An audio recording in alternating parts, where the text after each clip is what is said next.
नमस्कार, मैं पलक त्रिवेदी और आप देख रहे हैं टीवी 24 नेटवर्क। कोलकाता रेप और हत्याकांड का जिन ममता बनर्जी और उनकी सरकार का पीछा नहीं छोड़ रहा है। एक तरफ जहां पिछले 15 दिन से लोग इस कांड के खिलाफ सड़कों पर हैं, वहीं दूसरी तरफ कोर्ट से भी सरकार की लानत मलामत हो रही है।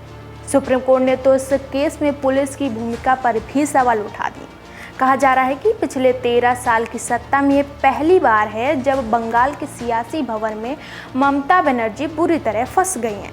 दिलचस्प की बात यह है कि सियासी भंवर से निकलने के लिए इस बार ममता के पास कोई उपाय नहीं है। सुप्रीम कोर्ट ने जब कोलकाता रेप और हत्या केस पर स्वतः सुनवाई की बात कही तो बंगाल सरकार ने मामले में पक्ष रखने के लिए वरिष्ठ वकील कपिल सिब्बल के नेतृत्व में 21 वकीलों को मैदान में उतारा। जिन वकीलों को इस केस की पैरवी सौंपी गई है उनमें सीनियर एडवोकेट मेनका गुरुस्वामी, संजय बासु, आस्था, निपुण सक्सेना जैसे कई और वकील के नाम शामिल हैं। बचाव के लिए सुप्रीम कोर्ट में बंगाल सरकार आधे से ज़्यादा महिला वकील को रखा है।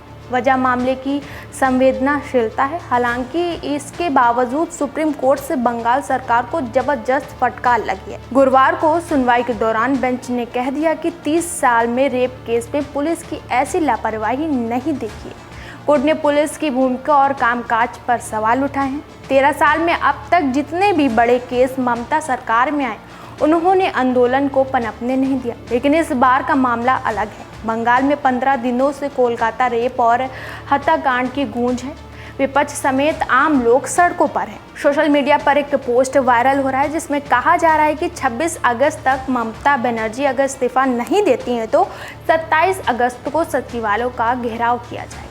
बंगाल सरकार ने इस प्रदर्शन को रोकने के लिए सुप्रीम कोर्ट तक गुहार लगाई है, लेकिन उसे राहत नहीं मिली है। चीफ जस्टिस डीवाई चंद्रचूड़ ने कहा कि आम लोगों को अहिंसक तरीके से प्रदर्शन करने का अधिकार है, इससे हम नहीं रोक सकते। बंगाल सरकार ने दिशा निर्देश के लिए हाईकोर्ट का रुख किया है। बंगाल के सियासी गलियारों में कहा जाता है कि ममता बनर्जी किसी भी मुद्दे को आसानी से डाइवर्ट कर देती हैं। उनकी यही यूएसपी बंगाल में विपक्ष को पनपने नहीं देती है। ममता ने कोलकाता रेप और हत्या केस के बाद भी इस मुद्दे को डाइवर्ट करने की रणनीति अपनाई है, हालांकि अब तक वो इसमें विफल रही हैं। ममता ने पहले ऐलान किया है कि सीबीआई अगर 5 दिन में रेप के लिए दोषी को खोज कर फांसी पर नहीं चढ़ाती है तो उसके खिलाफ खुद धरने पर बैठेंगी।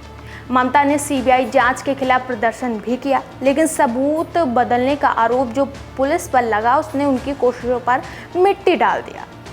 ममता अब बंगाल के मुद्दे को देश का मुद्दा बनाना चाहती हैं। उन्होंने प्रधानमंत्री को पत्र लिखकर रेप के दोषियों को 50 दिन में फांसी पर लटकाने के लिए कानून बनाने की मांग की है। कहा जा रहा है कि बंगाल में रेप के खिलाफ लोगों के गुस्से को ममता बनर्जी समझ रही हैं और इसको शांत करने के लिए नए नए तरीके अपना रही हैं। वहीं ममता ने बीजेपी को बैकफुट पर ढकेलने के लिए प्रधानमंत्री नरेंद्र मोदी को पत्र लिखा है। ममता ने इस पत्र में कहा कि देश में रेप की घटनाएं बढ़ रही हैं और मैं चाहती हूं कि आप ऐसा कानून बनाएं जिसमें आरोपियों को 50 दिन के भीतर सजा मिल सके। ऐसे ही तमाम खबरों के लिए देखते रहिए टीवी 24 नेटवर्क।